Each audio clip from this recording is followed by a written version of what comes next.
আসসালামু আলাইকুম রহমতুল্লাহ।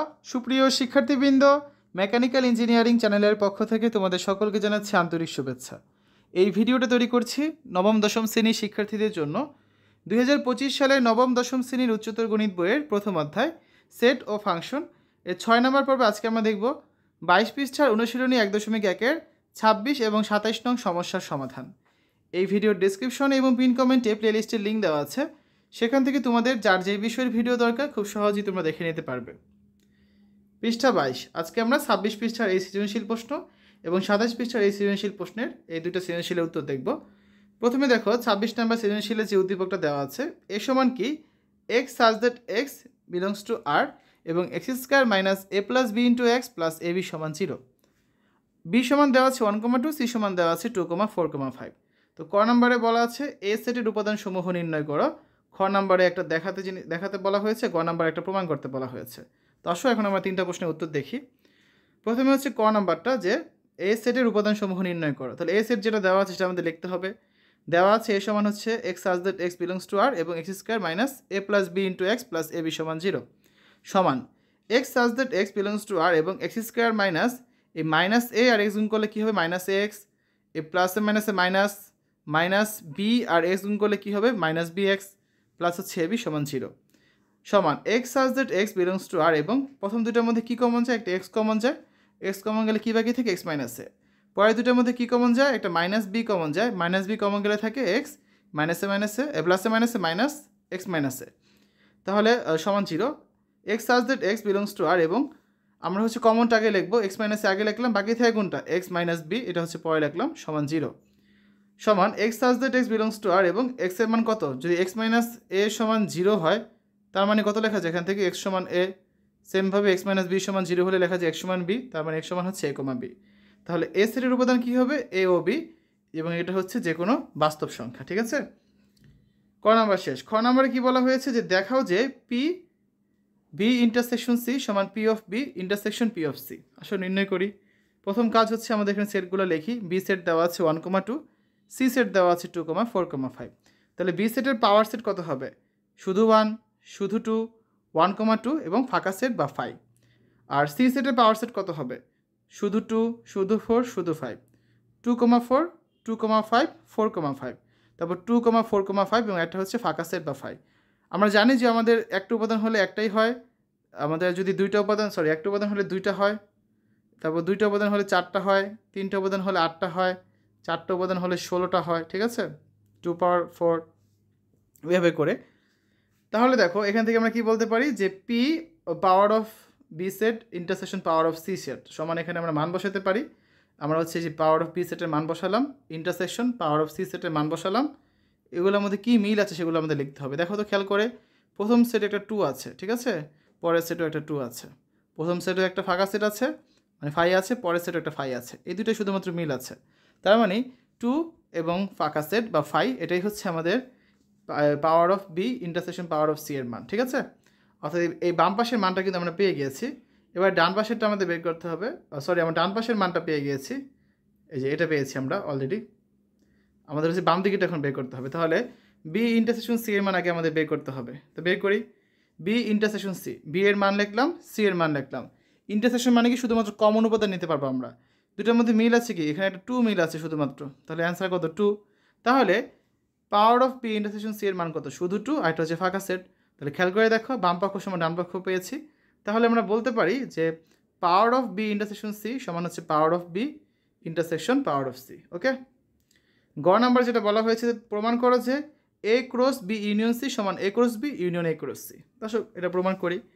প্রথমে দেওয়া আছে বি এর মান হচ্ছে 1,2, সি সেটের মান হচ্ছে 2,4,5 এবং এ সেটের মান আমরা ক নাম্বারে পেয়েছি সেটা কত এ কমা বি।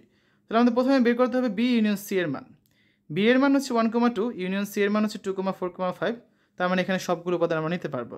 1, 2, 4, 5 এই পুরোটাই হচ্ছে বি ইউনিয়ন সি এর মান। ইউনিয়ন থাকা মানে কি সবগুলো উপাদান নেওয়া। তো বাম পক্ষে যেটা আছে এ ক্রস বি ইউনিয়ন সি, তাহলে এর মান কত A comma B, cross B এর মান কত 1,2,4,5। তাহলে একবার কি হবে 1 a,1 a,2 a,4 a,5, আবার কি হবে b,1 b,2 b,4 b,5। ঠিক আছে, এই যে 8টা লিখলাম নিচে। আবার ডান পক্ষের জন্য আমাদের প্রথমে এ ক্রস বি এর মান লাগবে। তাহলে এ ক্রস বি এর মান কত, A comma B cross A comma two, তার মানে হচ্ছে A comma one, A comma two, B comma one, B comma two, 4টা লিখলাম। আবার এ ক্রস সি এর মান লাগবে, তার মানে এ কমা বি ক্রস 2 কমা 4 কমা 5, অর্থাৎ এ কমা টু, এ কমা 4, এ কমা 5 লিখলাম। সেমভাবে B comma two, B comma 4, B comma 5, এই যে লিখলাম। এবার ডান পক্ষে কাজ করতে পারবো আমরা, A cross B union A cross C. এখানে এ ক্রস বি এর সবগুলো মান লিখলাম, ইউনিয়ন এ ক্রস সি এর সবগুলো মান লিখলাম, ঠিক আছে। এবার জাস্ট সাজিয়ে লিখবো, এ comma one, A comma two, A comma 4, A comma 5, শেষ। B comma one, B comma two, B comma 4, B comma 5 সাজিয়ে লিখলাম। এই দেখো তো একটু খেয়াল করে, এই যে মানটা ছিল এখানে, এই যে এই মানটা বাম পক্ষের এই মানটা আর ডান পক্ষের এই মানটা পুরো সেম না, হুবহু সেম। তাহলে আমরা কি বলতে পারি যে A cross B union C সমান হচ্ছে A cross B union A cross C, প্রমাণিত। ক্লিয়ার? পরের প্রশ্নে যাই, 27 নম্বর। একটি শ্রেণীর 100 জন ছাত্রের মাঝে 42 জন ফুটবল, 46 জন ক্রিকেট এবং 39 জন দাবা খেলে। এদের মধ্যে 13 জন ফুটবল এবং ক্রিকেট, 14 জন ক্রিকেট ও দাবা, 12 জন ফুটবল ও দাবা খেলতে পারে। এছাড়া 7 জন কোনো খেলায় পারদর্শী নয়। ক নম্বর, উল্লিখিত 3টি খেলায় পারদর্শী এমন ছাত্রদের সেট এবং কোনো খেলায় পারদর্শী নয় এমন ছাত্রদের সেট ভেন চিত্রে দেখাও। ঠিক আছে, তো দেখো আমরা হচ্ছে 27 নম্বর প্রশ্নের উত্তর, এটা হচ্ছে কয়ের অ্যান্সার। ভেন চিত্রে ছায়া ঘেরা অংশ 3টি খেলায় পারদর্শী ছাত্রদের সেট এবং বৃত্তের বাইরে কিন্তু আয়তক্ষেত্রের ভিতরের অংশ হচ্ছে কোনো খেলায় পারদর্শী নয় এমন ছাত্রদের সেট নির্দেশ করা হয়েছে। এই যে কালো অংশ যেটা রয়েছে এটা হচ্ছে কি, যারা 3টি খেলাতেই পারদর্শী। আর এই যে বৃত্তর বাহিরে আর আয়তক্ষেত্রের ভিতরে সাদা যে অংশটা আছে, ঠিক আছে, এই সাদা অংশটা হচ্ছে কি, যারা কোনো খেলাতেই পারদর্শী নয় সেই ছাত্রদের সেট। খ নাম্বার, কতজন ছাত্র উল্লিখিত 3টি খেলায় পারদর্শী তা নির্ণয় করো। ঠিক আছে, তো সেটা বের করি। ধরি সকল ছাত্রের সেট হচ্ছে ইউ, এই যে ইউ যেটা আমরা ধরেছিলাম ইউনিভার্সাল সেট। এফ হচ্ছে ফুটবল, সিতে হচ্ছে চেস, ডিতে হচ্ছে কি এখানে কী কী খেলা ছিল, ফুটবল, ক্রিকেট আর দাবা। ঠিক আছে, তো সিতে হচ্ছে ক্রিকেট ধরেছি, আমরা ডিতে হয়তো দাবা ধরেছি। তাহলে কি বলতে পারি আমরা, যে ফুটবল খেলায় পারদর্শী ছাত্রদের সেট হচ্ছে এফ, ক্রিকেট খেলায় হচ্ছে সি আর দাবা খেলায় হচ্ছে ডি। মানগুলো লিখে ফেলি, সব দেওয়া আছে কোশ্চেনে। N of U 100, N of F 42, N of C 46, N of D 39। আর ফুটবল আর ক্রিকেট দুটাই পছন্দ করে কতজন, এফ ইন্টারসেকশন সি 13 জন, ক্রিকেট আর দাবা পছন্দ করে 14 জন, ফুটবল আর দাবা পছন্দ করে 12 জন, আর তিনটাই অপছন্দ করে কতজন, 7 জন। তার মানে কি F union C union D prime দিয়েছি, কারণ ইউনিভার্সাল সেট থেকে এটা বিয়োগ করলে যেটা থাকে, যারা কোনো খেলাই পছন্দ করে না, এমন কজন আছে, 7 জন আছে। আমাদের বের করতে বলা হয়েছে কি, যারা 3টাই পছন্দ করে। ঠিক আছে, তাহলে আমরা জানি N of F union C union D prime মানে কি লেখা যায়, এন অফ ইউ মাইনাস হচ্ছে N of F union C union D. তার মানে দেখো এটার মান কত, 7, তারপর এন অফ ইউর মান হচ্ছে 100 মাইনাস এটা। তাহলে আমরা এটা যদি বাম দিকে নিয়ে আসি প্লাস হয়ে যাবে, আর 100 থেকে 7 বিয়োগ করলে কত হবে, 93 হবে। তাহলে এটার মান 93 আমরা পেয়ে গেলাম। তখন আমাদের বের করতে হবে কি, এটার সমান আমরা কি জানি আবার, N of F union C union D সমান আমরা লিখতে পারি N of F plus N of C plus N of D minus N of F intersection C minus N of F intersection D minus N of C intersection D plus N of F intersection C intersection D. সব মান বসিয়ে দিয়ে যেগুলো আমরা জানি, 93 সমান 42 plus 46 plus 39 minus 13 minus 12 minus 14 plus N of F intersection C intersection D. ঠিক আছে, তাহলে এখান থেকে আমরা কী বলতে পারি, বা N of F intersection C intersection D সমান বলা যায় এত প্লাস 88। এখানে দেখো 42 আর 46 যোগ করলে কত হয়, 88 হয়। ঠিক আছে, আবার এখানে দেখো 13 আর 12 যোগ করলে 25, 25 আর 14 যোগ করলে 39, তার মানে পুরোটাই কাটা চলে যায়, থাকছে কত, 88। তাহলে এত প্লাস 88 সমান 93, বা এত সমান কত, 93 মাইনাস 88 অর্থাৎ 5। তার মানে 3টি খেলায় পারদর্শী শিক্ষার্থীর সংখ্যা কত, 5। এই জন্যই আমরা ইন্টারসেকশন ব্যবহার করেছি, যারা 3টা খেলায় পছন্দ করবে। এবার আসো, ইউনিয়ন মানে কি, যারা 3টা যে কোনোটাই পছন্দ করতে পারে, আর ইন্টারসেকশন দেওয়ার অর্থ হচ্ছে যারা 3টাই পছন্দ করে। গ নাম্বার, কতজন ছাত্র কেবলমাত্র একটি খেলায় পারদর্শী, কতজন অন্তত 2টি খেলায় পারদর্শী, তা সেগুলো এখন বের করি আমরা। তো কেবল ফুটবল খেলে কতজন, N of F minus N of F intersection C, মানে ফুটবল থেকে শুধু ফুটবল খেলা থেকে ফুটবল আর ক্রিকেট খেলা বাদ দিব, তার থেকে বাদ দিব কি ফুটবল আর দাবা খেলা, তার সাথে যোগ করবো কি যারা 3টাই খেলে। তাহলে মানগুলো বসিয়ে দিই আমরা, কত হচ্ছে 42 মাইনাস 13 মাইনাস 12 প্লাস 5, 42 আর 5 যোগ করলে 47, তার থেকে 13 আর 12 25 বিয়োগ করলে কত হচ্ছে 22। ওকে, কেবল ক্রিকেট খেলে কতজন, তাহলে এন অফ সি ক্রিকেট খেলে এতজন, মাইনাস হচ্ছে ফুটবল আর ক্রিকেট খেলে কতজন, মাইনাস ক্রিকেট আর ফুটবল খেলে কতজন, প্লাস 3টাই খেলে কতজন, তার মানে 46 মাইনাস 13 মাইনাস 14 প্লাস 5, 46 এ 5 যোগ করলে হয় 51, 13 আর 14 যোগ করলে 27, 51 থেকে 27 বিয়োগ করলে হয় 24। কেবল দাবা খেলে কতজন দেখো, এন অফ ডি দাবা খেলে কতজন বিয়োগ হচ্ছে দাবা আর ক্রিকেট খেলে কতজন বিয়োগ দাবা আর ফুটবল প্লাস হচ্ছে ফুটবল ক্রিকেট এবং দাবা তিনটাই খেলে কতজন।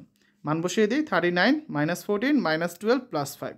39 আর 5 যোগ করলে হয় 44, 14 আর 12 যোগ করলে 26, 44 থেকে 26 বিয়োগ করলে হয় কত 18। তাহলে কেবলমাত্র একটি খেলায় পারদর্শী কতজন, এই যে 22 + 28 প্লাস হচ্ছে 18, তিনটা যোগ করলাম, তাহলে 22 আর 18 যোগ করলে 40, 40 আর 24 যোগ করলে 64। তাহলে কেবল ফুটবল ও ক্রিকেট খেলে কতজন, N of F intersection C minus হচ্ছে তিনোটাই, তার মানে 13 থেকে 5 বিয়োগ করবো অর্থাৎ 8 পাচ্ছি। কেবল ক্রিকেট ও দাবা খেলে কতজন, N of C intersection D minus হচ্ছে তিনোটা খেলাই পছন্দ করে কতজন, তার মানে 14 মাইনাস হচ্ছে 5, তার মানে কত 9। কেবল ফুটবল ও দাবা খেলে কতজন, N of F intersection D minus N of F intersection C intersection D, তার মানে ফুটবল আর দাবা পছন্দ করে কতজন 12 জন, তার থেকে বিয়োগ করবো কি যারা তিনটাই পছন্দ করে, এমন শিক্ষার্থী কজন 5 জন, তাই 12 থেকে 5 বিয়োগ করলে কত 7। তাহলে দুইটা করে খেলা পছন্দ করে, ফুটবল আর ক্রিকেট পছন্দ করে 8 জন, ক্রিকেট আর দাবা পছন্দ করে 9 জন, ফুটবল আর দাবা পছন্দ করে 7 জন, এই তিনটা যোগ করবো। তাহলে অন্তত দুটি খেলায় পারদর্শী শিক্ষার্থীর সংখ্যা কত, 8 যোগ 9 যোগ হচ্ছে 7। এবং দেখো যারা তিনটা খেলা ছিল, এটা হচ্ছে তোমাদের এখানে মেন জিনিসটা, তোমরা এটাকে ভুল করতে পারো, এই 5 অনেকে দিবে না, এখানে কিন্তু বলেনি যে শুধুমাত্র দুইটি খেলা, ঠিক আছে। দেখো আমাদের প্রশ্নে যদি আমরা যেটা খেয়াল করো, প্রথমে কি বলা ছিল প্রশ্নে, কতজন শিক্ষার্থী কেবলমাত্র একটি খেলায়, মানে একটা বেশি খেলা যাবে না, আর পরেরটা কি বলা ছিল যে অন্তত দুটি খেলায়। অন্তত দুটি খেলা অর্থ কি, দুইটা হতে হবে কমপক্ষে, তিনটা হলে কিন্তু সমস্যা নেই, এখানেই কিন্তু আমাদের চিন্তার বিষয়টা, ঠিক আছে। এই জন্য আমরা এখানে 5 যোগ করবো, কারণ 3 জন তো 5টা খেলায় খেলে বা 5টা খেলায় পারদর্শী, এই 5 যোগ না করলে অঙ্কটা হবে না। তাহলে 8 আর 9 যোগ করলে 17, 17 আর 7 যোগ করলে 24, 24 আর 5 যোগ করলে হচ্ছে 29। তাহলে আমাদের অ্যান্সারগুলো কত, কেবলমাত্র একটি খেলা পছন্দ করে 64 জন, আর অন্তত দুইটি খেলা পছন্দ করে 29 জন। ক্লিয়ার? তো আজকে আমরা দুইটা সমস্যার সমাধান করলাম, 26 এবং 27। আগামী ক্লাসে বাকি যে 3টা প্রশ্ন আছে 28, 29, 30, এগুলোর সমাধান আমরা করে দিব। শিক্ষার্থীরা এতক্ষণ তোমরা দেখলে 2025 সালের নবম দশম শ্রেণীর উচ্চতর গণিত বইয়ের প্রথম অধ্যায় সেট ও ফাংশন, পৃষ্ঠা 22, অনুশীলনী 1.1-এর 26 এবং 27 নং সৃজনশীল প্রশ্নের সমাধান। আশা করি আজকের এই ভিডিওটি তোমাদের কাছে ভালো লেগেছে। আমাদের চ্যানেলের অন্যান্য ভিডিওগুলো দেখার আমন্ত্রণ জানিয়ে আজ এখানে বিদায় নিচ্ছি। আল্লাহ হাফেজ।